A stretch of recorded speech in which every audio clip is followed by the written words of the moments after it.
This is Ice Cream Gecko, and in today's video we are going to take a look at the Gustavo Gusto Pizza, due salame e prosciutto, 2 salamis and ham, cooked ham as it seems in this case.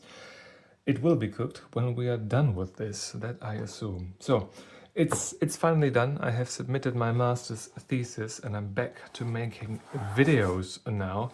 And I have to say, during the last couple of days before the submission date, the deadline at one day at 23:59, well, those days I needed every hour. That was interesting. I didn't want to have it become another race to the deadline again, but I tend to do that. I got it submitted. I'm in God's hands now. But it is time to finally take a look at something for this channel again, and it is a frozen pizza. So on the back here, we've got all sorts of stuff. It's a complete cluster F. But what it says is we have to preheat the oven to 250 degrees Celsius, and we should take the pizza out of the package 20 minutes before that. Without the baking sheet, we shall put it on the grill, the thing with the bars. Is it called a grill? I think it's called a grill, but it's as a non-native speaker, it is sometimes difficult to differentiate between all of these things that you put into ovens and stuff, because the British sometimes use different words than the Americans. Then when you watch Australian videos, then people use different terms. Then people from South Africa use something else entirely. It's not always easy as a non-native speaker to navigate this language that is spoken all across the world. Let us zoom in on some of the stuff here. 5 times zoom. Wow. Nutrition table right here. Pause if you want to take a look at that, and pause if you want to take a look at the ingredients list right there. Yes, I have forgotten to mention that I'm filming this on the phone again. I haven't been using my DSLR, the Canon EOS 70D that I usually use for my videos. I haven't been using it for a while, and now the batteries are empty. I've got one original battery for it that came with the camera, and then I have a knockoff battery because the original ones cost like 70-80 euros, and I didn't want to bother with that. Both of them are dead, and the original one is on the charger now. So yeah, I'm using my phone instead because I had to record something today. The pizza looks okay, like that. Let's rearrange some things. It's interesting that we've got 3 salami pieces, and they, well, I think I just leave it like that, right? Big salami piece, small salami piece, ham piece, onion, cheese, and dough. The Gustavo Gusto pizza, the Gustavo Gusto pizzas are usually quite alright when it comes to the dough. And when you use the regular method of not preheating the oven, because they all give you this shabazz about, oh, you should preheat the oven for this amount for 2 business days and keep the pizza out for 15 days and then pre-bake it before actually baking it. They give you a whole fucking lab protocol for this shit. This is supposed to be an item that you buy and just take it out of the plastic, throw it into the oven, and it's supposed to be perfect when you take it out of there. So I think them giving you all sorts of instructions to prepare these to cover their ass, because their product, if it is shit, they can blame you for it, for not preparing it properly, is a proper cop-out. It's ridiculous. These ones are supposed to be thrown into the oven at a certain setting, you set a timer, and you're done. And I usually do that for 14 minutes in an oven at about 230 degrees Celsius with convection turned on, heat from top and bottom. And usually they turn out really well like that. So this is where I'm going to go, what I'm going to do to this particular frozen piece of culinary artistry. And I'll see you in a minute or two when this is done. All right, the pizza is prepared. I had it in the oven for 14 minutes at full heat, convection turned on, 230 degrees Celsius. Then I turned it off, then I had another 2 minutes in it, and then I had it 2 minutes with the tray pulled out to let it cool down a little bit, because that's what pizzas need. If you don't let them cool down, then they will just get soggy. They will have quite a bit of condensation going on with the plate, because the plate is well, my plate is regular room temperature and not preheated. It looks all right. The reason for it being a bit browner here than here is, well, that's because of the oven that I'm using.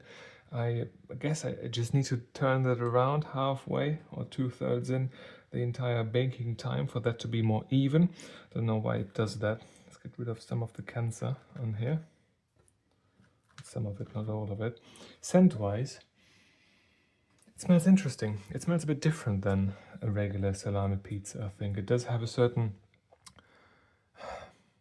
potato soup sort of smell to it. Not because of potatoes in particular, I mean, but because of the sort of meat that you put in them, right? When you have got potato soup, then you take this raw sausage that you put in, or smoked sausage that you put in, and it does have a certain scent in that regard. Let's see, crunchiness-wise, seems to be all right. Even here, yeah, nothing to complain about. Looks-wise, yeah, it looks all right. Could have been distributed a bit more evenly, but then again, with the amount of toppings that we do have on here, it appears to be a bit difficult to achieve. Let's take a look at an entire slice. The pizza cutter is in the dishwasher at the moment, and the dishwasher is running, so I actually wanted to use it for once, and now I couldn't. Here we have it. I've got nice flecks. Looks-wise, it seems to be all right. Can I zoom in on the, without stopping the video, on the pizza base? Decent dry bit here, then the soft bit there. Very nice. Overall, very nice looking. Scent-wise, it's fine as well. Let's see what it tastes of.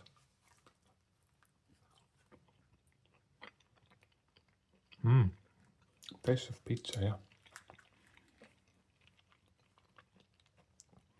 The Gustavo pizzas, they do have a distinct flavor when it comes to the pizza base, the dough, and the toppings that merge with that flavor. It's got a certain roughness to it, a mild, sandy sort of roughness to it, and they have got a bit of flour down there. And I feel like that particular flour with this particular dough, it does have a very distinct flavor. Not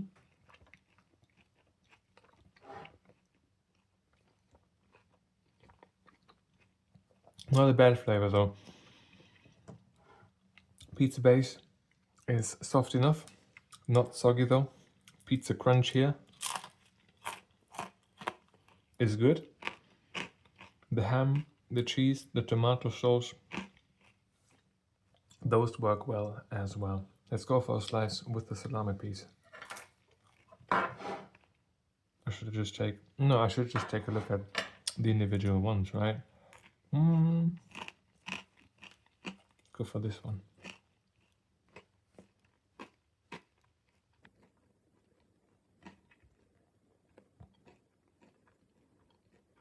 Bit of cheese on it, nice and crunchy.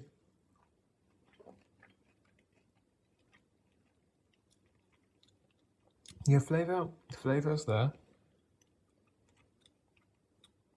Doesn't taste all that great though, to be honest.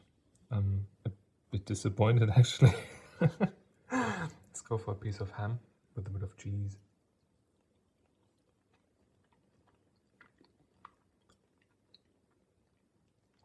It's kind of basic, but that's good.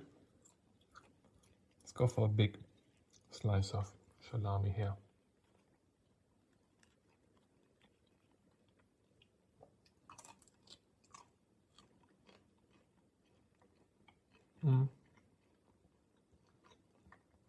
Yeah, that just tastes like the regular industrial salami that you get at the supermarket for affordable prices. Onion.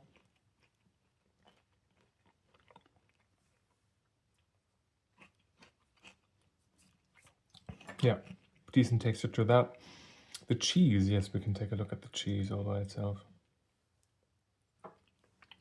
Well, with some tomato sauce. That one is actually good, yeah. So, The salamis that are on here don't seem to be of the greatest quality. I'm a bit disappointed about that, especially the smaller one. I thought the bigger one would taste cheap and the small one would have a bit of a more rich flavor to it. I expected it to be a bit thicker as well. It is incredibly thin. Let's go for the whole lot here.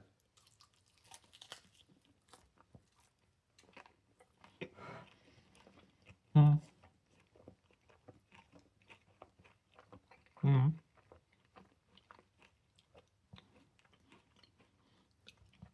No, I have to say though, overall, if you don't take a close look at the individual ingredients, it is really nice though. I like the pizza base of these Gustavo pizzas almost throughout. They're always pretty decent for a frozen pizza. The toppings here, the salami bits weren't that great, but the ham is alright, and the onions I really do like. They play really well into the whole texture and flavor experience because they do supply a bit of flavor. Some of the frozen pizza ones, when they have got the regular white onions and they're so finely chopped and they've been frozen, like probably not just once but twice, they usually don't hold that much flavor. These here do taste of onions still though, which is nice. As a package, overall, I think this is quite alright. I'm using the phone to record this, so I cannot pull up the review sheet on the phone right now, but in total, I will give this a 7 out of 10. It's alright. It's far from perfect. The individual ingredients could be a bit nicer, especially these smaller slices of salami. I expected to be nicer. If those were thicker, that would be really good. The big pieces I didn't really expect much from. The ham is alright. Cheese is alright, onions are alright. Overall, yeah, I think a 7 out of 10 is an appropriate rating for this particular pizza. And I think this is where I'm going to end this particular video. I'll finish this off, and I hope that if you have got a question or a video suggestion, you can leave it in the comment section down below. And if you want to see more videos just like this one, feel free to subscribe. Thank you very much for watching, and I hope I'm going to see you soon. Until then,